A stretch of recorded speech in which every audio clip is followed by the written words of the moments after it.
think for a moment of how often you find yourself having to say, what I meant to say was, or having to go back and clarify context, or go back and offer some kind of explanation. Because the reality is that we are fickle and inconsistent. Like the crowd in Matthew's version of the Passion we just heard, it's part of human nature. And part of that inconsistency is that we grow, we change, we learn, hopefully, but it means that there is inconsistency, sometimes in meaning what we say and saying what we mean. And that's one of the challenges, the stark contrast in this feast day today, is that we begin with the crowd hailing Jesus, acknowledging his holiness, and something wondrous going on because people had heard his preaching and witnessed his mighty deeds. And he was honored as a hero and king as he entered the city of Jerusalem. Hosanna to the Son of David. Hosanna in the highest. And how quickly those same voices changed their tune. And by the time we reached the Passion, the same people who witnessed him, who heard him speak, whose hearts were roused, who had experienced his mighty deeds, often some of the very beneficiaries of those miracles, were denying that they knew him, were crying out for his crucifixion, or at the very least, were running and hiding. What an inconsistent and fickle lot they were.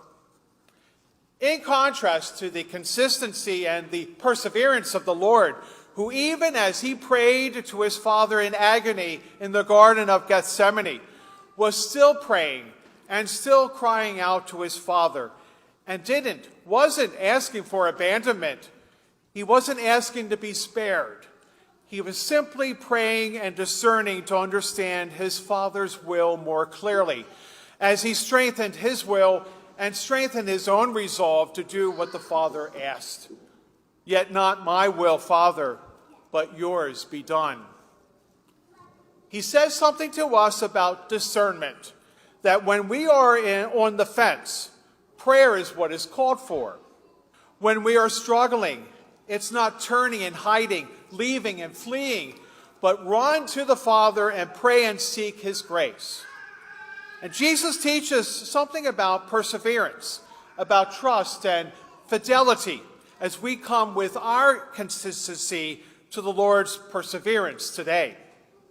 We are moved to praise all the more, standing in wonder at the lengths which Jesus goes to save us. And that's the mystery of the cross, as we come face to face with the Lord's Passion.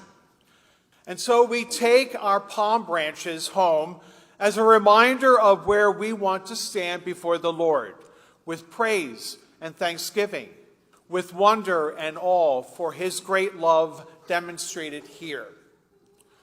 And so, friends, as we enter this Holy Week, let that be an example to inspire consistency, perseverance, fidelity, that we too may stick to the Lord's will, stay close to what the Lord is always asking of us, always open and always seeking to know, to understand, and have the strength to let his will be done in us. Amen.